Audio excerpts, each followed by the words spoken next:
ప్రభుత్వ స్థలంలో ఓ పాకో, గుడిసో ఏసేసేసుకుని ఇది పాకంటేనే గుడిసె, గుడిసె అంటేనే పాక. రేకుల షెడ్ ఏసుకుని, ఆ తర్వాత బిల్డింగులు గూడా కట్టేసుకుంటారు కొంతమంది. అక్కడోళ్ళకి పన్ను కట్టేస్తా ఉంటారు. పన్ను కట్టింది చూపెట్టి కరెంట్ తెచ్చుకుంటారు. పంపు నీళ్ళు గూడా తెచ్చుకుంటారు. కాబట్టి ఇక అది మాదే అన్నటువంటిది క్లెయిమ్ చేస్తా ఉంటారు. దానికి కుదరదని తేల్చి చెప్తుంది హైకోర్టు. ఆక్రమణ ఎప్పటికైనా ఆక్రమణే. ఆక్రమించుకున్నాక పట్టాలు వచ్చినయి ఉన్నాయి.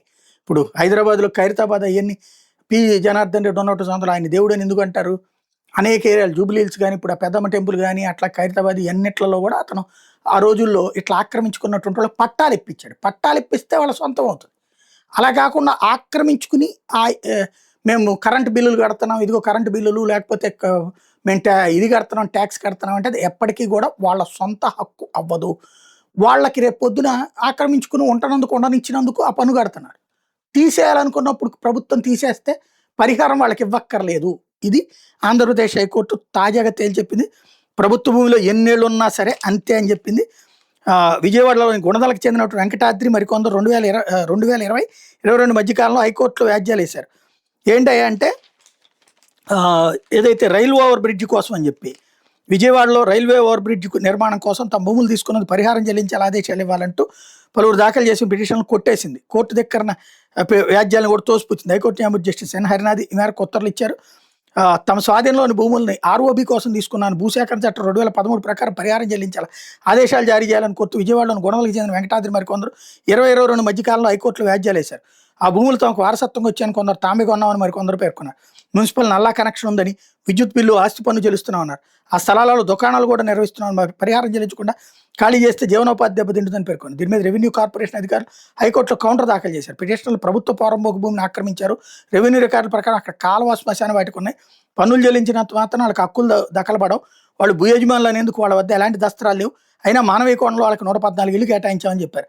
పరిహారం పొందేందుకు పిటిషనర్లు అనర్హులు అన్నారు. ఇరువైపుల వాదనలు న్యాయమూర్తి జస్టిస్ అయినా భూ యజమానులు ప్రభావిత కుటుంబాలకు సముచిత పరిహారం అందించడానికి శాసనకర్తలు భూసేకరణ చట్టం 2013 తీసుకొచ్చారు. భూమి కోల్పోయిన వాళ్ళ నిరాశ్రయాలు మిగిలిపోకుండా వాళ్ళ సామాజిక ఆర్థిక స్థితిగతులు మెరుగుపరచాలని చట్టం ఉద్దేశం.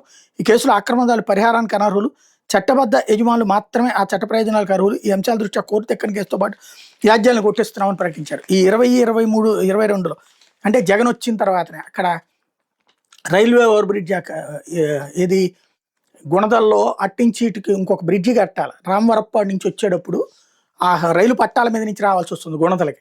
లేకపోతే రామవరప్పాడు అటు పక్కనేది విజయవాడ సింగినగర్ మీద నుంచి రామవరప్పాడు వైపుకి వెళ్ళడానికైతే డైరెక్ట్ రోడ్డు ఉంది, అక్కడ ఫ్లైఓవర్ ఉంది.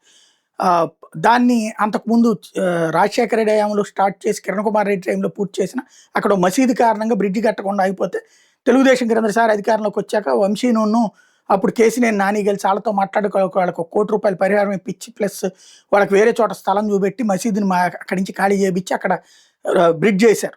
అలా నడిచిపోయింది ఆ రోజున. ఆ విధంగా రామవరప్పాడు రింగ్ రోడ్డు అన్నట్టు ఏది గొల్లపూడి నుంచి బిగిని రామవరప్పాడు ఎక్కడానికి అక్కడ కుదిరిపోయింది. అయితే మధ్యలో అక్కడ గుణదల దగ్గర ఒక సైడ్ రోడ్డు ఉంటుంది, అటు నుంచి డైరెక్ట్గా వెళ్ళిపోయేసి గుణదల మెయిన్ రోడ్లో దిగాలి.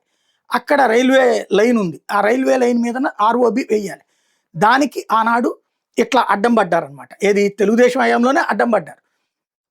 అంతకుముందు కాంగ్రెస్ టైంలో తెలుగుదేశం ఏం చేయలేకపోయింది, ఎందుకంటే అప్పట్లో ఈ రాజకీయాలు ఇన్వాల్వ్ అయ్యాయి. అప్పుడు దేవినేని నెహ్రూ కూడా వీళ్ళకి అండగా నిలబడ్డటువంటి సందర్భం. కోర్టులో వేసింది ఆళ్ళ సహకారంతోనే అంటారనమాట, ఓట్ల గురించి అన్నటువంటిది. ఆ తర్వాత కొనసాగింది.